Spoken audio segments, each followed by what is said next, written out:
images that you saw in the intro were part of a Hold Cops Accountable rally at the Malone Center in Lincoln.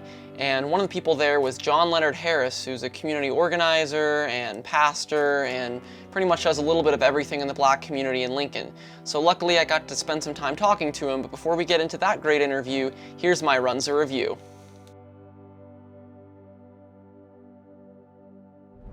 It is a beautiful 93-degree Nebraska evening, and I'm here outside the Runza just off O Street, just east of downtown Lincoln. Now today, since it is so hot, I think I'm gonna try one of their colder treats, the ice cream cone. So let's see how that Runza ice cream actually tastes.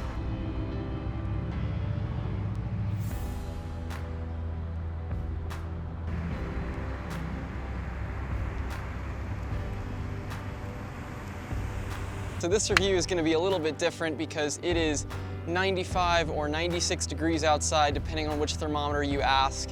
And so my ice cream cone melted very, very quickly. And that, I guess, would be my first and really my only major complaint about this Runza ice cream cone. So I actually, first of all, I ordered the vanilla, and the vanilla was too soft, so they gave me the chocolate, and that's fine. I mean, I guess I asked for the chocolate, so totally understandable. And the chocolate ice cream seemed firm coming out, and that's just the problem with ice cream on a really hot day, though, is that by the time I got my camera set up, it was already starting to melt, and there was just no way I was gonna be able to talk and eat. So it kind of felt like a quick eat it before it melts kind of situation. So I didn't really get to fully enjoy the ice cream cone. Now that being said, this is a $1 cone, okay? This isn't Ben & Jerry's, this isn't Haagen-Dazs. This is a fast food $1 ice cream cone. And you know what? That's exactly what it tasted like. You know, just enough chocolate. It was cold, it was fine. You know, if you're on a budget, this is what you gotta love. But honestly, I don't think that I missed out on much by not taking the time to savor it and enjoy it. This is definitely one of those quick, smash down the gullet. There you go, you had your ice cream for the day. So overall, I guess I gotta give this ice cream cone a 5 out of 10. You know, it's $1. I can't complain, but it's really just your basic fast food ice cream cone. There's nothing special here. No reason to go to Runza just for the ice cream. But if you like ice cream and you don't mind that it's cheap ice cream, this will do the trick. Also, congratulations. This is the first one of these reviews where I have not talked with my mouth full. So there you go, showing some manners. You're welcome, Mom.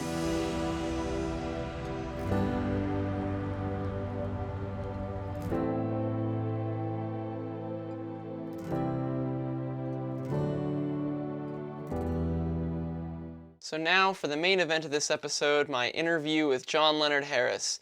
Now I gotta say, I actually ended up speaking with him for over 5 hours. Absolutely had a great conversation, and it's really hard to pick and choose the best parts of that. But of course, I don't expect you to be sitting here and watching for 5 more hours. So here are some of the highlights from my interview with him. I certainly found it incredibly interesting, and I hope you do too. The biggest issue that the black community of Lincoln faces is unity. Lincoln has been historically a place, it had been a place of great unity, mostly in the Clinton, Malone area. There actually was historically a real, what you would consider a black community in Lincoln. The city had a project called the Northwest Radio that was to go into that community. Now it's called the Antelope Valley Project, but that was a number of years ago. And to create that project of the Northeast Radio, they had to have eminent domain, and so they took over the property and displaced a lot of the black families that were in that North Lincoln corridor. They never did the project, but now the community was divided, and now what was considered the black community was no longer there. And so people kept kind of where there was real community, now we have this disjointed thing. And that has never recovered. That has never come back, where there were leaders, where there were pastors, where there was business, where there was information through newsletters and radio. One gentleman, Arthur McWilliams Sr., actually had a radio station that he had running out of a business that was providing information for the black community. He actually had a newsletter or a newspaper. All those things were happening in North Lincoln as a part of the community, but that Northeast Radio moved everything sideways and broke it all up. and the black community lost its sense of unity and its sense of community. And so that is the thing that I think is the first challenge for the African American community in Lincoln is how do we find a sense of togetherness? How do we find that sense where Lincoln was once upon a time, where we were clear about who the leaders were, we were clear about where the businesses were, we were clear about who the pastors were, and who were the people who truly were the catalyst for change in Nebraska, in Lincoln, Nebraska. We're not as clear about that today, and that's what we're working on. The black community, the way I'm describing it now, is able to address the needs in a way that a more integrated community cannot. I grew up in a community in St. Louis that where we had our grocery stores, we had that catered to us, we had a movie theater, we had all of the trappings of necessity, substantive necessity, and also the requisite treatment therein. Didn't have to worry about somebody discriminating against us, didn't have to worry about somebody not treating us fairly, didn't have to worry about all the other sociological, emotional, and psychological things that come along with being discriminated against. Again, there's no guarantee that you're going to be, but in America, part of that's a part of the reality. But so to call it the black community, quote unquote, you understand that there are needs that are being met based on a common reality. Now, that doesn't mean that you don't leave that community and go and venture out into other environments. That doesn't mean that you don't like people who are part of other neighborhoods and so forth. But it's more than just isolating yourself. It's about needs and necessity and common ground and common values and a commonness that belies what integration offers. And again, the challenge of diverse opinions and diverse lives and sharing lives together, that's where we are now. That's what we do now. But when you have a community like I'm describing, you're talking about a community that understands they understand each other. They are families. They're communities. They are mentors. They're coaches for one another.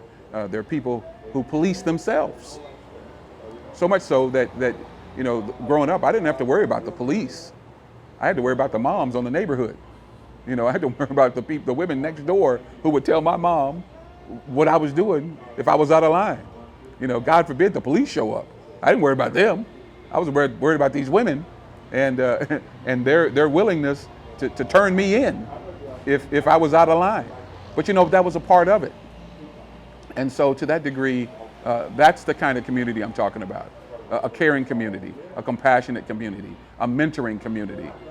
People, unlike a more integrated situation where you may not have that kind of synergy and that kind of togetherness.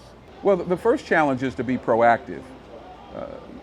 Oftentimes elected officials, particularly who are not African American, as they might be in Lincoln, we have a very small minority population in Lincoln. It's growing. It's growing internationally, more so than the African American community is growing. We have a growing Sudanese population. We have a growing Middle East population. We have a growing Iraqi, Iranian population. So we have growing international populations here in Lincoln. What can officials do? Well, they can understand the dynamic of demographics, stats. We're growing, we're changing. Lincoln is not the same place it was 27 years ago when I arrived. Okay, so be aware of those changes. Understand the reality of culture. Okay, the one thing as a consultant, as a cultural trainer, that I like to tell people, and I want to make sure people understand, is that these officials can only see through their eyes and through their experience. But the challenge of a public official is to understand they represent a broader scope of people. I might come here from, I might have been born in Lincoln in a pretty isolated situation, or maybe even a more diverse situation, but I'm only seeing the world through my lens. Okay, I now have to open those lenses to understand I'm representing a broader group of people now. I'm representing the people of the whole city. Okay, so, but if my experiences are limited, I need to gain greater awareness, greater knowledge, and now even greater skills. I have to say that to myself as a public official. And so what I'm saying is that these officials have to admit what they don't know, and then put themselves in positions where they can gain that knowledge, to broaden their constituency, if you will, to hear from African American folks, to hear from our Latino brothers and sisters, our Native brothers and sisters, our Asian brothers and sisters, our African brothers and sisters, our Middle Eastern brothers and sisters, to hear from a broader constituency so they know how to serve, because that's their job. Their job is to serve. And so the question is, serve whom and serve how? Okay, and so you have to be able to listen to what really is going on. You might think you know, but so it's important to have people, advisory people, even in the community. Not necessarily an official advisory board. You have to build relationships. And that's key for our public officials. You have to have relationships that are aware of what's happening in these communities. Okay? And you have to be willing to listen intentionally and be able to act proactively, not always reactively, is what we see most of the time.